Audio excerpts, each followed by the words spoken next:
Let me start with a number, $558. That's how much the average retiree permanently gives up every single month by claiming Social Security at 62, instead of waiting until full retirement age. Every month, for the rest of their life. No do-overs. No do-over. No adjustments. No way to get it back after the first 12 months. And 72% of retirees file before their full retirement age. That's not a small group of people making a questionable choice. That's nearly 3 out of 4 Americans walking into the Social Security office and signing up for a permanently smaller check.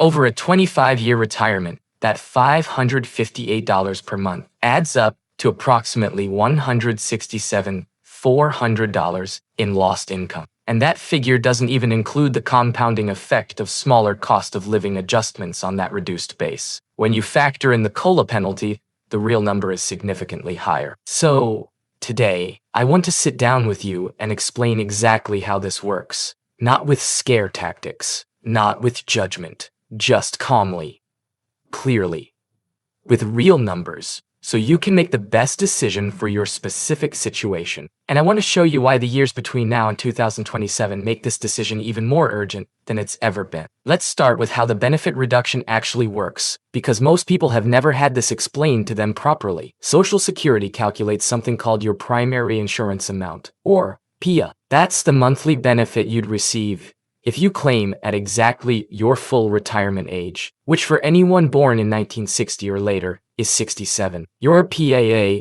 is based on your highest 35 years of inflation-adjusted earnings. It's the number the system was designed around. For every month you claim before 67, your benefit is permanently reduced. The reduction is 0.5% per month for the first 36 months early, and 0.5% for each additional month beyond that. Claiming at 62 means filing 60 months early. The total permanent reduction works out to approximately 30% of your PIA. Let me make that concrete. If your PIA at 67 is $1,860 per month, the average benefit in 2025, claiming at 62 drops that to approximately $1,302. That's $558 less per month, permanently. Claiming at 64, instead of 67, reduces the benefit by about 20%. Claiming at 65 reduces it by about 13%. Each year you wait closer to 67 buys back a meaningful chunk of income. And if you delay past 67,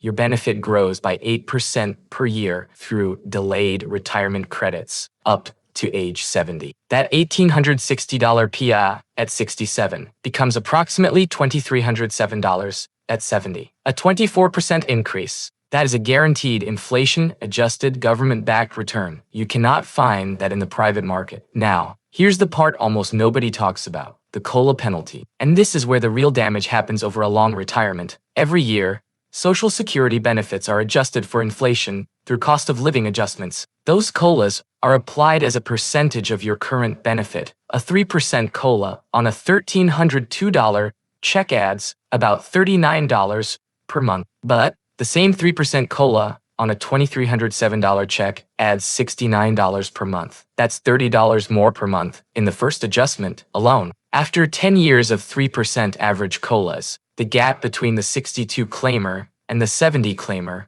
has grown from about $1,005 per month to over $1,350 per month. The reduced base permanently suppresses every future COLA increase. Over a 25-year retirement, the cumulative COLA penalty alone can exceed $100,000 in lost income. On top of the base reduction, claiming early doesn't just give you a smaller check today, it gives you a smaller raise every single year for the rest of your life. And those smaller raises compound against you decade after decade. Now, most people who claim early will tell you they ran the break-even analysis. They'll say something like, well, I figured out that if I don't live past 80, I come out ahead by claiming at 62. And on the surface, that math is correct. The break-even point for 62 versus 67 is typically around 78 to 80. For 62 versus 70, it's around 80 to 82. But that analysis is dangerously incomplete for 3 reasons. First, life expectancy. The average life expectancy for someone who has already reached 62 is approximately 84 for men and 87 for women. That's well past the break-even point. Most people claiming early are betting against their own survival, and the actuarial tables say they're likely to lose that bet. Second, the break-even analysis ignores taxes entirely. A larger benefit received later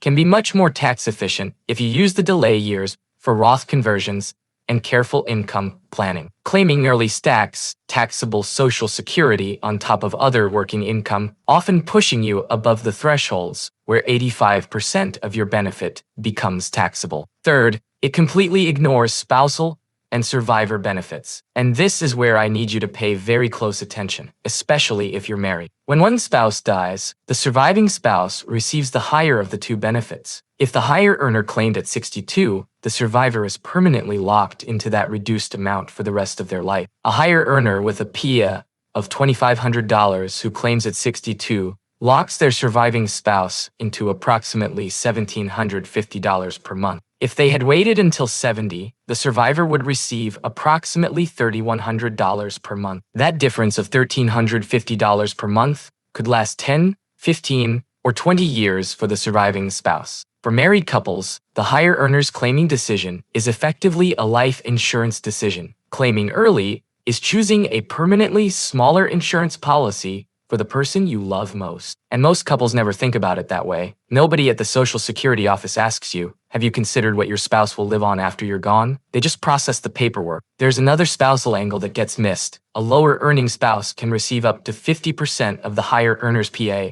as a spousal benefit. But if the lower earning spouse claims their own benefit early at 62, their spousal benefit is also permanently reduced. So both the spouse's own benefit and the spousal top-up get cut. Many couples end up with both spouses claiming early, locking the entire household into reduced benefits on every front. The combined impact on a couple who both claim at 62 versus a couple where the higher earner delays to 70 can be a difference of $2,000 to $3,000 per month in household income during their 70s and 80s. That's the difference between comfortable and struggling. Let me also address something that trips up a lot of people who claim at 62 while still working. The earnings test. In 2025, if you're under full retirement age and earn more than $23,400 from work, Social Security withholds $1 for every $2 you earn above that limit. Many people claim at 62, thinking they'll get their benefit and keep working, and then they're shocked when a chunk of their Social Security disappears. The withheld benefits aren't lost forever. They're credited back to you after full retirement age through a recalculation, but that recalculation is complex. Most people don't understand it, and many react by cutting their work hours to stay below the earnings limit. That reduces their current income and their future Social Security record at the same time. If you're planning to keep working past 62, claiming Social Security early while subject to the earnings test is almost always a losing strategy. Now let's talk about taxes, because this is where an early claim really stacks the deck against you. Up to 85% of your Social Security benefits can become taxable when your provisional income exceeds $44,000 for married couples filing jointly. Provisional income is your adjusted gross income, plus tax-exempt interest, plus half of your Social Security. Those thresholds haven't been adjusted for inflation since 1993. They catch more retirees every single year. Someone who claims at 62 while still earning income from work immediately creates a provisional income problem. Their wages, plus half their Social Security, plus any IRA distributions can easily push them above the 85% threshold. So they're paying income tax on up to 85% of a benefit they already permanently reduced by 30%. They get less, and they pay tax on most of it. Tax professionals call this the tax torpedo. In the phase-in zone, each additional dollar of ordinary income can effectively create $1.85 in taxable income. The dollar itself plus the Social Security it drags into taxation. The hidden marginal tax rate in that zone can exceed 40%. Meanwhile, someone who delays Social Security and uses the gap years for Roth conversions at low brackets can receive their larger benefit later in a much more tax-efficient environment. Roth withdrawals don't count in provisional income, so the delayed larger check may actually be taxed at a lower effective rate than the early, smaller check, less benefit, more tax. That's what most early claimers walk into without realizing it. Now, let me explain why the calendar makes this decision even more urgent right now. The Tax Cuts and Jobs Act of 2017 is scheduled to sunset at the end of 2025. If Congress doesn't extend it, the standard deduction for a married couple drops from approximately $30,750 to around 15,500. The 12% bracket reverts to 15%. The 22% bracket reverts to 25%. Higher brackets go up too. For retirees claiming Social Security at 62 in 2025 or 2026, this means their already reduced benefit could be taxed at higher rates starting in 2026. A smaller check, plus higher taxes on that check, is a compounding income loss that gets worse every year. The years 2025 and 2026 represent a critical window. If you've stopped working or plan to stop soon, these may be the last 2 years of current lower tax brackets. Doing Roth conversions now, at today's rates, while delaying Social Security, positions you for a dramatically better tax situation regardless of what Congress does. Even if they extend the current law, you're protected. If they don't, you're protected. The early claimer who did no Roth planning has no protection at all. Let me bring this together with two people. Call them David and Patricia. David worked 32 years in manufacturing, earned $65,000 in his final years. His back hurt. He was done. He claimed Social Security at 62. His PA at 67 would have been $2,050, but claiming early reduced it to approximately $1,435 per month. He has $380,000 in a traditional 401k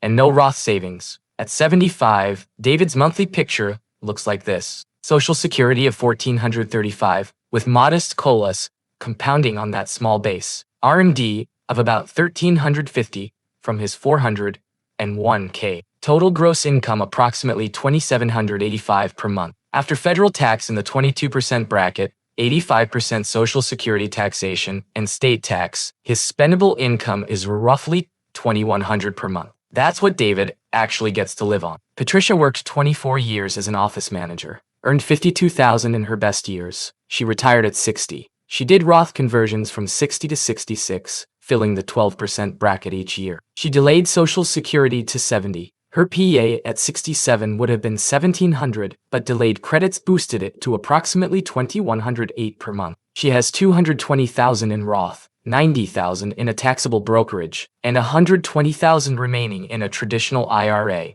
At 75, Patricia's monthly picture, Social Security of $2,108, a small RMD of about $440, a Roth withdrawal of $1,000, completely tax-free and invisible to provisional income, total gross about $3,548. After tax at 12% on just the RMD, only 50% Social Security taxation, and no IRMA surcharges, her spendable income is approximately $3,200 per month. Patricia earned less per year, worked 8 fewer years, saved less total, and she takes home over $1,100 more per month in spendable income than David. Over a 20-year retirement, that difference exceeds $264,000 in additional spending power. David didn't do anything wrong in life. He worked hard for 32 years. He just didn't understand the rules. Patricia did. That's the entire difference. So here is your decision framework. 5 steps you can do this month. Step 1. Log into sas.gov and print your benefit estimates at 62,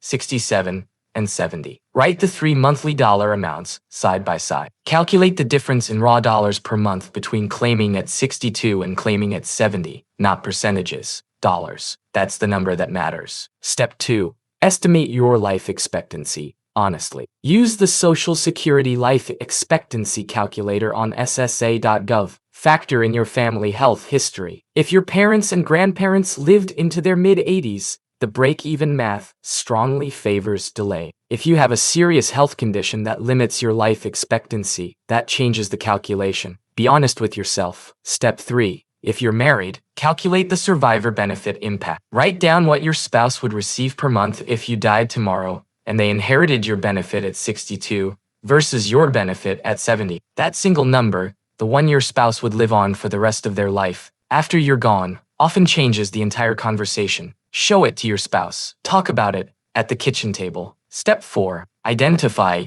your bridge income. Add up your taxable savings, cash reserves, part-time work potential, and any pension income. Can you cover your living expenses from 62 to 70 without Social Security? Without Social Security. If the answer is yes, delaying is almost certainly the right move. If you can bridge even to 65 or 67, the improvement over claiming at 62 is substantial. You don't have to wait all the way to 70 to benefit from delaying. Step 5. Use the 2025 and 2026 tax window. If you've stopped working or plan to stop soon, these may be the last 2 years of current lower tax brackets before the potential 2027 changes. Consider Roth conversions now at today's rates. Build a tax-free income source that complements a larger Social Security check later and protects you no matter what Congress decides. This window is real, it's measurable, and it may not last. Now, before I close, I want to say something important. Claiming Social Security at 62 is not always wrong. For people with serious health conditions who genuinely may not live to see 80, claiming early makes sense. For people with no savings, no pension, and no way to bridge the gap, claiming early is survival. That's what the program was designed for. There is no shame in it. But for the majority of the 72% who claim early, the decision isn't driven by health or desperation. It's driven by exhaustion, by impatience, by a back-of-the-napkin break, even calculation that ignores taxes, COLAs, spousal benefits, and the very real possibility of living 25 or 30 years past that decision. And if you've already claimed early, and you're reading this thinking it's too late, let me tell you about one more rule most people don't know. Within the first 12 months of receiving Social Security benefits, you have the option to withdraw your application. You repay every dollar you received, and your benefit resets as if you never claimed. It's essentially an undo button. After 12 months, that button disappears forever. If you claimed at 62 within the last year, and you have the savings to repay what you've received, this may be worth a very serious conversation with a financial professional this week. Very few people know this option exists. There's also a second chance of sorts at full retirement age. If you claimed early, you can voluntarily suspend your benefit at 67. Your benefit won't grow back to what it would have been if you'd never claimed early, but it does earn delayed retirement credits of 8% per year from the point of suspension until 70. It's not a full reset, but it can partially recover some of the loss. Again, most people don't know about this. Taking 2 hours this month to run the real numbers, the full numbers, could be worth more than an entire year of extra work. That's not an exaggeration. The difference between the best claiming strategy and the worst for the average couple is often $200,000 to $400,000 in lifetime spendable income. You don't have to become a Social Security expert. You just have to be willing to slow down. Look at the numbers and ask yourself one honest question. Am I making this decision based on real math, or am I making it because I'm tired and I just want to be done? If the answer is tired, take a breath. Take a week, take a month, run the numbers. Talk to a fee-only fiduciary planner who doesn't earn a commission on your decision, and then decide. Your future self will thank you. Your spouse will thank you. And the check that shows up every month for the rest of your life will reflect the care you took today. Take your time. Protect your benefit. And remember, the best decisions in retirement aren't made in a rush. They're made at the kitchen table with a cup of coffee, a calculator, and a clear head.